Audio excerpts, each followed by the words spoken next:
I mean, I'd say we're still on an escalatory path. So there were th three things that we highlighted at the beginning of the war that we were watching for the oil markets. And the first one was Strait of Hormuz, whether it gets closed or what happens there. And then it's essentially still at a standstill.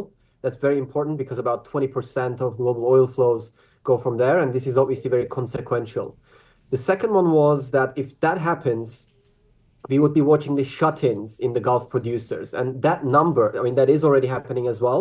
And that number is getting close to 10 million barrels per day, which is very significant. I mean, it's these Gulf producers that are running out of storage.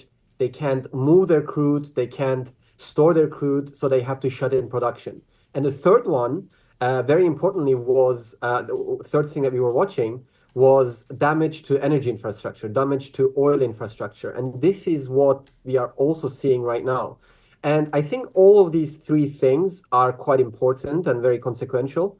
But perhaps the third one, energy infrastructure, if we do get more of those and if we do get lasting damage to infrastructure, that's potentially one of the worst things that could happen because then it would really take months, I mean, in some cases, maybe years to get that production back. So all of this is obviously bullish for prices. But what we're seeing with the Ras Laffan, I mean, that's an LNG facility, but it kind of shows that these type of targets are very much on the table now. Yeah. It's definitely bullish for prices as well. And that's what we're seeing in Brent and other benchmarks this morning. Right. And it's that damage that has prompted President Trump to call on Israel and Iran to stop attacks on energy facilities.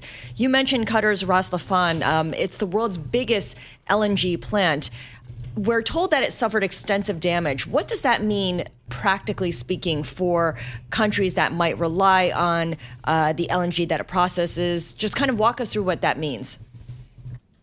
Sure, and I mean it's not good because Qatar is a massive producer of LNG. It's a massive exporter of LNG, and I mean earlier today, what we heard was, as you said, extensive damage. We didn't really know what that meant, but in the last hour or so, I mean the headlines that hit the Bloomberg terminal was that there is about 17% of the whole facility that's damaged. And what was really surprising to me was that the CEO of Qatar Energy said it would take up to 3 years to fix this damage, which is, I mean, definitely longer than I would have imagined. And I mean, we haven't really been given any other details.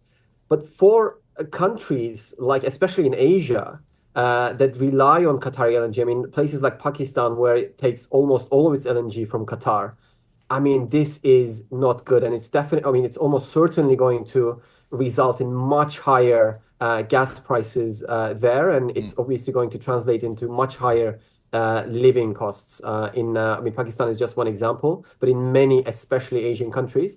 But I mean, you could argue that this is almost a leading indicator. I mean, the longer this war goes on, it would trickle down to other regions as well.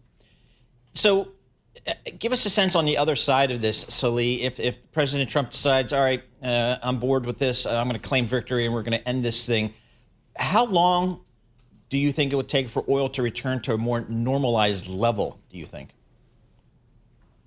I think, I mean, at this point, it would take at least weeks, I would say. I mean, it's hard to tell, of course. I mean, if you asked me in the earlier days of the war, perhaps I would have said, a few days, the supply chains haven't been disrupted that much, it's definitely not good, but it would have been okay. I mean, now we're into the third week of this war. And, I mean, as you know, oil and the oil derivatives are essentially in everything that we use in our daily lives. And this is very disruptive, not just for crude, but also downstream from there for refined products, for petrochemicals, and for many other industries. So it's all disrupted. So I would say it would take weeks, if not months, to get back to the pre-war levels.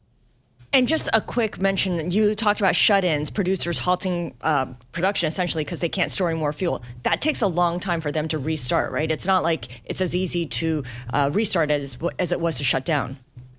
No, you're absolutely right. I mean, in these fields, if you lose the pressure, it's not as easy as just flipping a switch and getting that production back.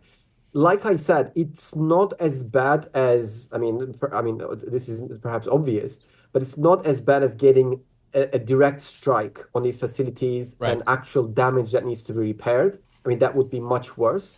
But you're absolutely right. It's not just turning it back on. It would take some time to get back to previous levels, to Got it. anywhere near full capacity for these facilities.